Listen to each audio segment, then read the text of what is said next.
Ananya's Nana Nani Homes, a paradise for senior citizens.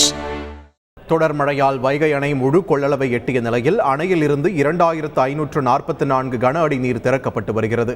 கனமழை காரணமாகவும் மதுரை வைகை ஆற்றில் தண்ணீர் வரத்து அதிகரித்துள்ள நிலையில் யானைக்கல் தரைப்பாலம் அருகே வெள்ளப்பெருக்கு அதிகரித்துள்ளது.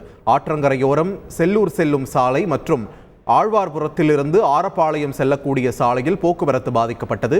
காவல்துறையினர் இரும்பு தடுப்புகளை வைத்து கனரக வாகனங்களை தடுத்து நிறுத்தி கோரிப்பாளையம் வழியாக ஆரப்பாளையம் செல்லும் வழியில் வாகனங்களை மாற்றிவிடுகின்றனர்.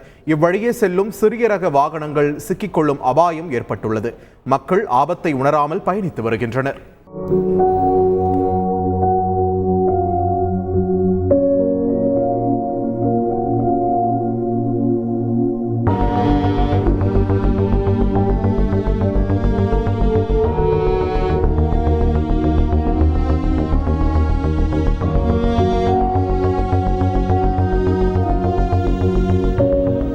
விருதுநகர் மாவட்டம் ஸ்ரீவில்லிபுத்தூர் வத்திராயிருப்பில் தொடர் மழையால் 40 கண்மாய்கள் மீண்டும் முழு கொள்ளளவை எட்டின.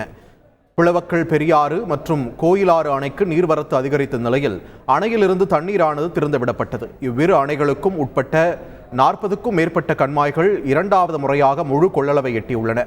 வத்திராயிருப்பு பகுதியில் கண்மாய்கள் நிரம்பி மறுகால் பாய்வதால் விவசாயிகள் மற்றும் பொதுமக்கள் மகிழ்ச்சி அடைந்துள்ளனர்.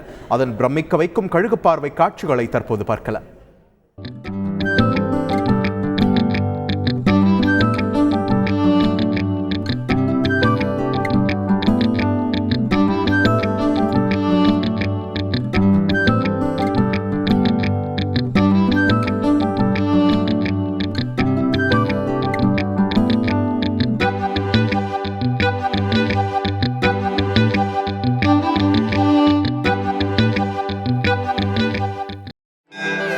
Ananya's Nana Nani Homes, a paradise for senior citizens.